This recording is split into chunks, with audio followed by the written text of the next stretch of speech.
10월 18일 중등부 주일 예배를 주님 앞에 드리겠습니다. 다 함께 나는 예배자입니다. 찬양 드립니다.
예배 선언하심으로 중등부 예배를 시작하겠습니다.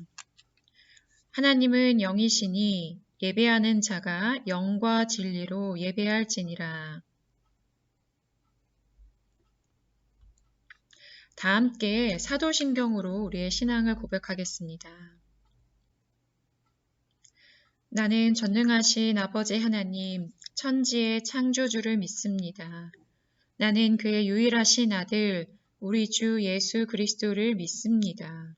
그는 성령으로 잉태되어 동정녀 마리아에게서 나시고 본디오 빌라도에게 고난을 받아 십자가에 못 박혀 죽으시고 장사된 지 사흘 만에 죽은 자 가운데서 다시 살아나셨으며 하늘에 오르시어 전능하신 아버지 하나님 우편에 앉아 계시다가 거기로부터 살아있는 자와 죽은 자를 심판하러 오십니다.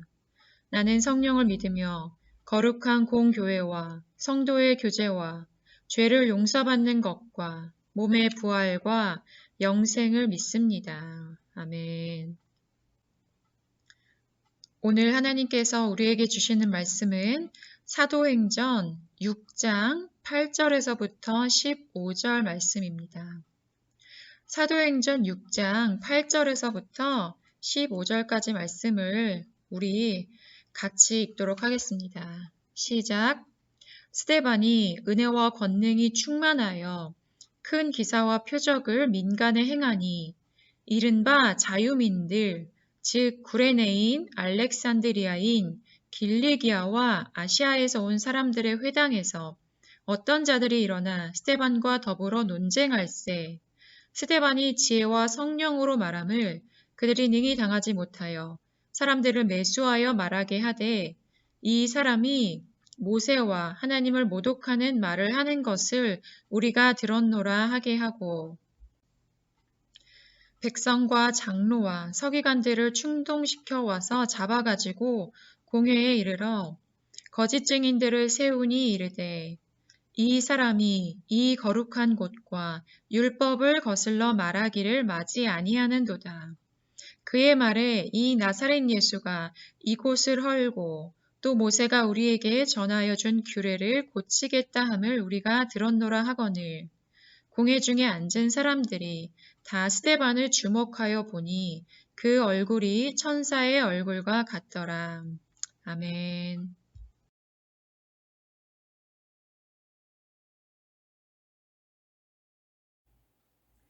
첫 순교자 스데반이라는 제목으로 말씀을 전하겠습니다. 이번 달에 우리는 제자들의 이야기를 살펴보고 있습니다. 이제 초대교회가 시작될 때 있었던 두 명의 이야기. 오늘은 스데반이고 다음 주는 사도 바울의 사건들을 이야기를 살펴볼 것입니다.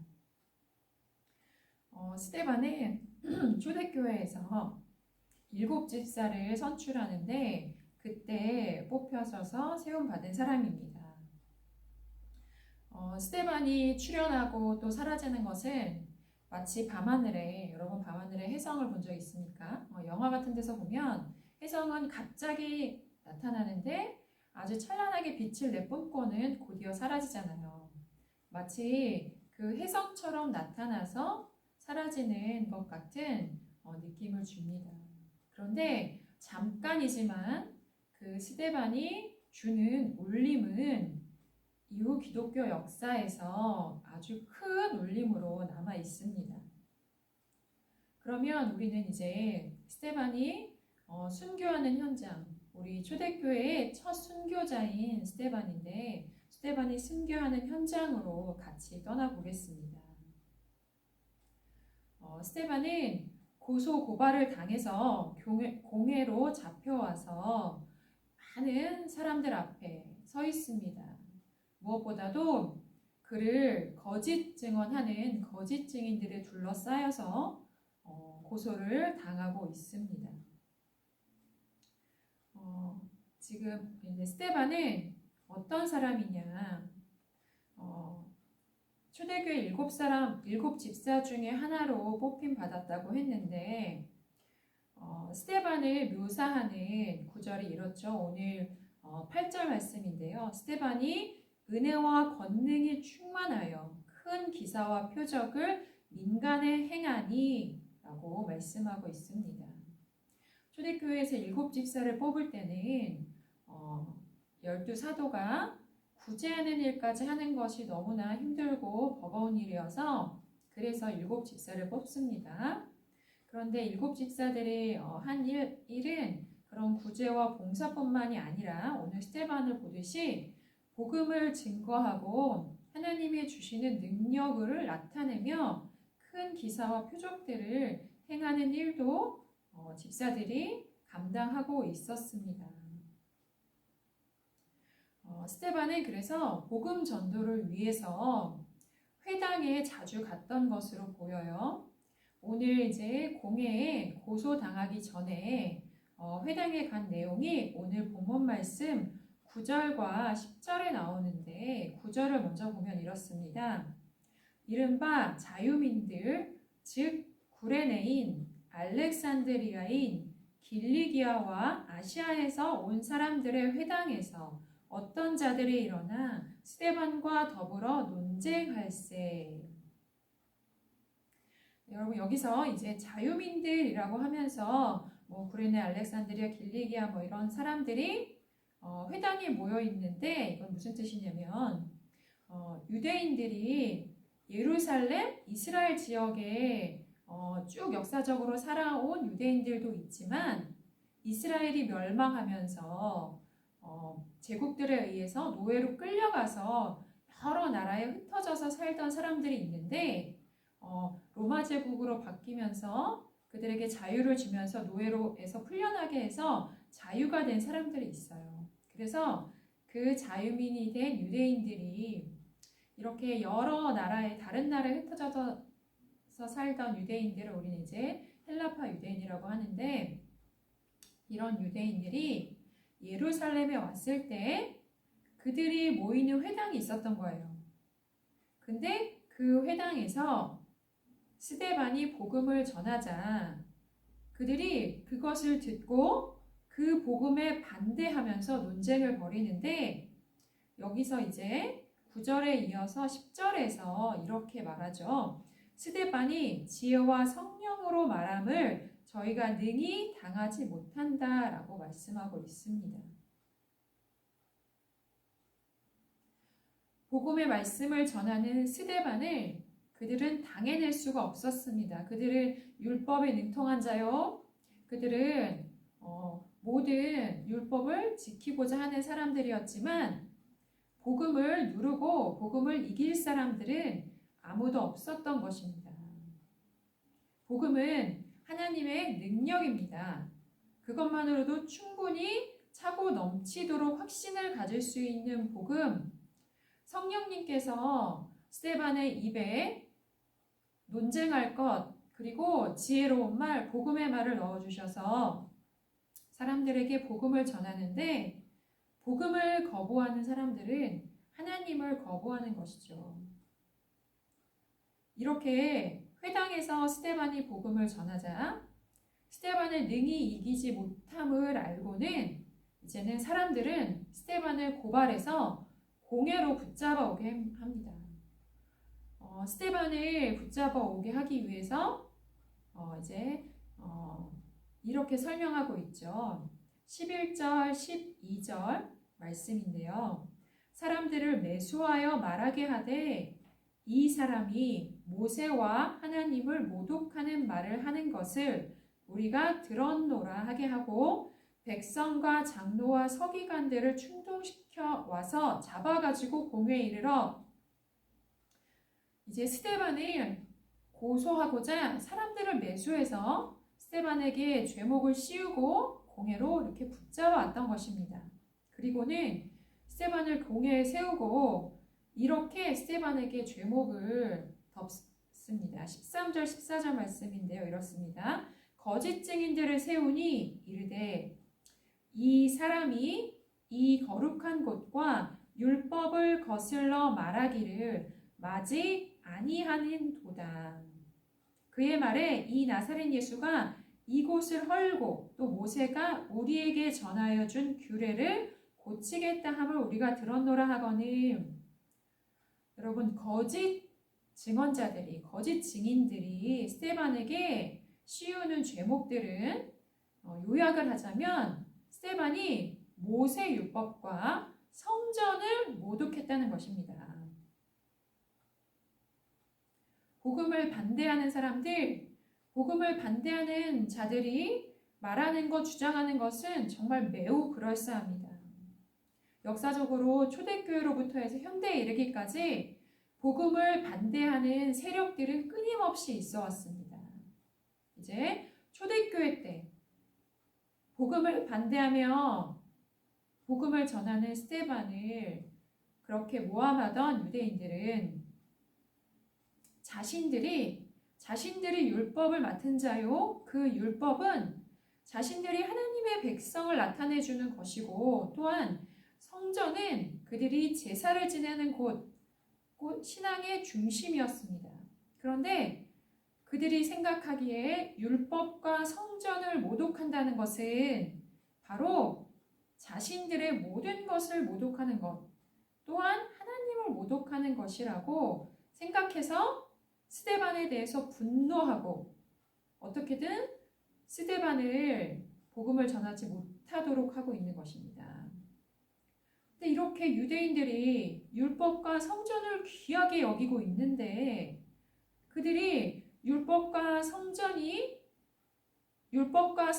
실체 대신 예수님이 오셔서 그 예수님이 우리의 죄를 사하시고 이제는 율법으로부터 자유하며 이제는 단번에 제물로 드려주신 예수님이 계시기에 더 이상 제물을 드려 제사할 필요가 없는데 왜 이 복음을 받아들이지 않고 복음을 기뻐하지 않는 것일까요? 왜 복음을 반대하는 것일까요?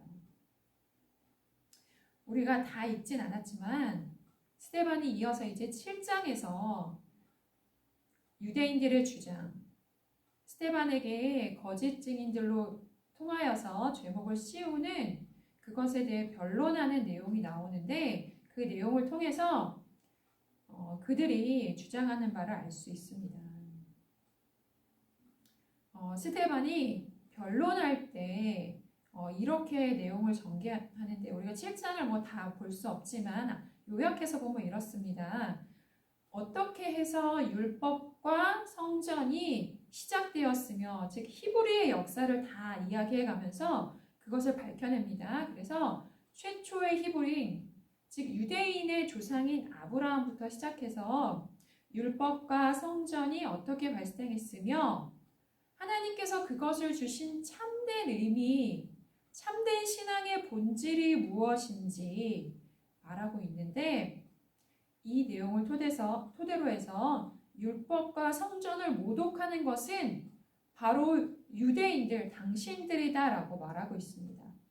복음을 받아들이기 거부하는 당신들이 바로 율법에 대해서, 성전에 대해서 모독하고 있다라는 것이에요.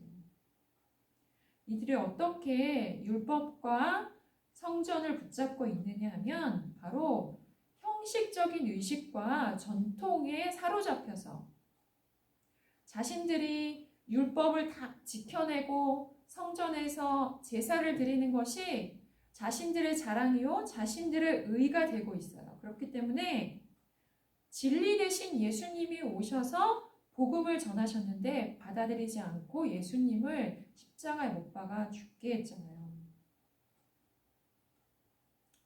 여러분, 참 신앙은 종교적인 예식들이나 어떤 상징을 가지고 하는 것이 아닙니다. 우리가 이렇게 예배도 드리고 또 기도도 할 수 있고 어떤 봉사, 우리가 믿음에 의해서 봉사도 할 수 있는데 이것을 예수님보다 높이는 것은 참 신앙이 아니에요. 거기에는 이런 종교적인 행함이나 이런 의식을 통해서 자기를 만족시키고 자기의 행복을 우선하는데 그러한 모습이 나오는 거예요. 그래서 자기가 만족하고 자기가 위로를 얻고 행복을 얻는 것이 중심이 되고 거기에 초점을 두다 보니까 어떤 의식과 제도를 자꾸 그거를 존중하고 그거에 내가 열심을 내는 거에 힘쓰게 되는 거예요. 여러분 혹은 이렇지 않습니까? 우리가 예배를 드리는 일이 왠지 예배를 빠지게 되면 한 주가 좀 찝찝해 이런 거 아니면 예배를 안 드리면 부모님께 혼나거나 잔소리를 들으니까 이런 모습으로 예배를 드린다면 이것은 우리의 형식적인 것, 우리 만족을 위해 그것이 기준이 돼서 그것이 목표가 돼서 예배를 드리는 것입니다. 또 어떤 때는 뭔가 목표가 있어서 뭔가 잘 이루어져야 될 계획이 있어서 하나님께 잘 보여야지 그런 정성을 들여야지라는 마음 때문에 예배를 드린다면 그것은 자신의 계획, 자신의 목표가 우상이고 하나님이 그것에 위해 그것을 받들어주는 종이 되는 거죠. 여러분, 예배를 드리는 것은 우리가 예수님을 만나고 우리 하나님 아버지를 만나는 것이 우리의 기쁨이요, 우리의 소망이기 때문에 예배를 드리는 것입니다. 하나님, 그분이 목적이요, 그분이 우리의 신앙의 이유가 되는 것입니다. 나에게는 하나님 아버지가 있습니다. 여러분, 이 고백이 우리 안에 계속 있습니까? 하나님 아버지를 만나는 것이 우리가 예배를 드리는 목적이요, 성경을 읽는 목적이요, 기도를 하는 목적이요, 모든 우리의 신앙의 목적이에요. 그래서 복음은 우리에게 역사해서 성령님은 우리에게 내주하셔서 우리 자신을 깨뜨리고 우리가 우리 자신을 부인하며 하나님께서 우리를 이끄시는 대로 우리 구주 예수 그리스도를 위해 사는 것이 바로 복음이요, 복음의 능력인 것입니다.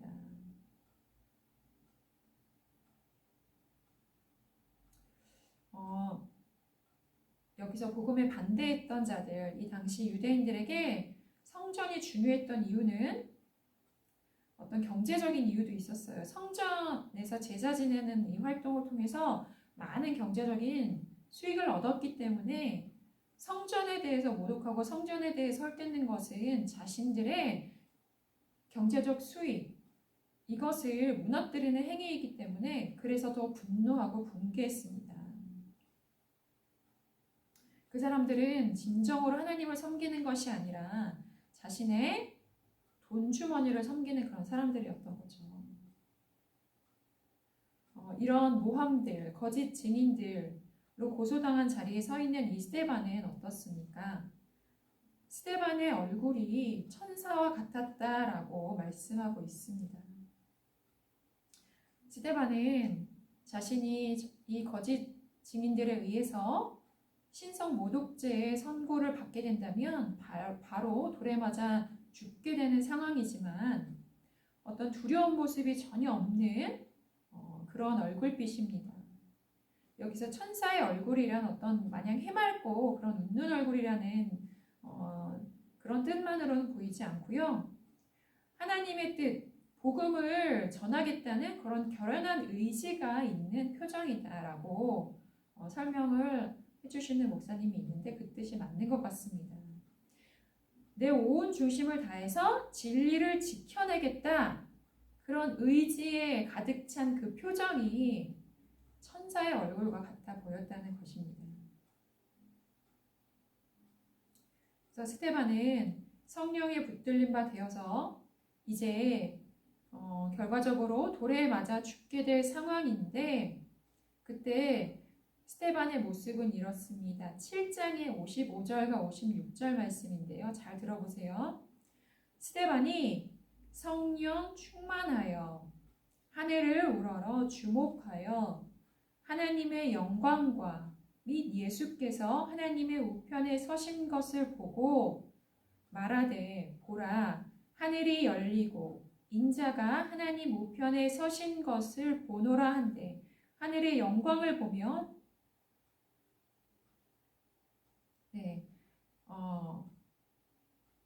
그렇죠. 56절이 말하되 보라 하늘이 열리고 인자가 하나님 우편에 서신 것을 보노라 한데 스데반은 지금 하늘의 영광을 보고 있습니다. 진정으로 하나님을 보며 복음에 붙들린 사람이었습니다. 우리는 오늘 한번 진지하게 생각해 봐야 할 것입니다. 우리가 이 스데반의 순교의 현장에 있다면 과연 우리는 어느 편에 서 있겠습니까? 하나님의 능력인 복음, 성령을 받아들여 하나님을 바라보고 있겠습니까? 아니면 내 만족, 나를 불편하게 하는 건 싫고 나를 위하고 나를 좋게 하는 것, 그렇게 예배드리기 원하는 그런 신앙으로 포장된 거짓 믿음을 붙들고 있는 사람들 편은 아닙니까? 초대교회로부터 지금에 이르기까지 세상은 끊임없이 거짓 복음으로 사람들을 꿰어내고 복음을 반대하고 있습니다. 여러분, 진정으로 복음에 붙들린 사람은 날마다 죽어야 합니다. 내가 죽어야 합니다. 내가 죽고 예수님이 존귀케 되는 것이 복음에 붙들린 사람의 진정한 삶의 모습입니다. 그러한 사람은 마지막 날에도 하늘에 계신 하나님 보좌 우편에 계신 예수님을 보겠지만 날마다 자신은 죽고 예수로 살 때 날마다 하나님 보좌 우편에 계신 예수님을 보며 하늘의 영광을 보는 사람이 되는 것입니다. 여러분, 우리가 대면 예배를 드리지 못해서 정말 안타깝고 힘든 시간을 보내고 있는데 우리 다시 한번 우리의 신앙을 점검하고 우리가 하나님 앞에 바로 서 있는지 온라인으로 예배드리고 또 가정에서 예배드리면서도 하나님 앞에 정말 간절함으로 나아가고 있는지 나의 편안함과 나의 만족을 위해 예배드리고 있는 건 아닌지 우리 자신을 돌아보면서 내 안에 살아 역사하시는 주님 앞에 그렇게 살아가길 원하고 복음의 능력이 내 안에 나타나길 원하는 저와 중등부 우리 친구들 또 선생님들 되기를 간절히 바랍니다.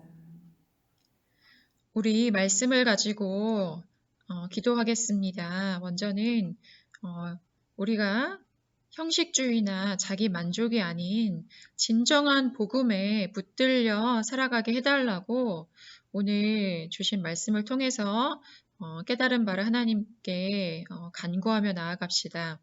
그리고 중보할 것은 우리 중등부가 속히 대면 예배 드릴 수 있도록 기도해 주시고, 우리 중3들 진로가 고민을 하게 되는 때인데 우리 주님께 맡기며 주님 인도해 달라고 우리 이 기도의 제목을 가지고 한 1분 정도 시간을 줄 텐데요.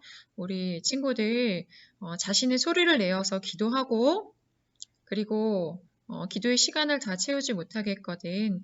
하나님 저희를 불쌍히 여겨 주시옵소서. 하나님 저에게 긍휼을 베풀어 주시옵소서. 이렇게 간구하면 되겠습니다. 기도합니다.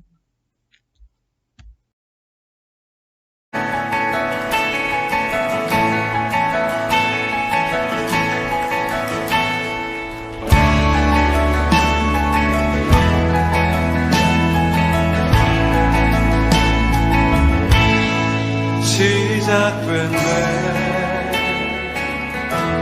우리 주님의 능력이 나의 삶을 다스리고 새롭게 하네.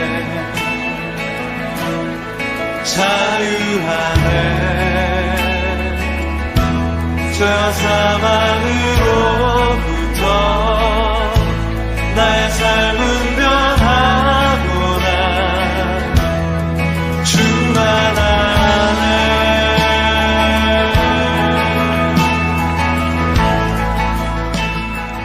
주기도문으로 예배를 마치겠습니다. 하늘에 계신 우리 아버지, 아버지의 이름을 거룩하게 하시며 아버지의 나라가 오게 하시며 아버지의 뜻이 하늘에서와 같이 땅에서도 이루어지게 하소서. 오늘 우리에게 일용할 양식을 주시고 우리가 우리에게 잘못한 사람을 용서하여 준 것 같이 우리 죄를 용서하여 주시고 우리를 시험에 빠지지 않게 하시고 악에서 구하소서. 나라와 권능과 영광이 영원히 아버지의 것입니다. 아멘. 여러분, 오늘 2시에 우리 줌에서 만납니다. 줌에 다 접속해서 함께하는 시간 됩시다.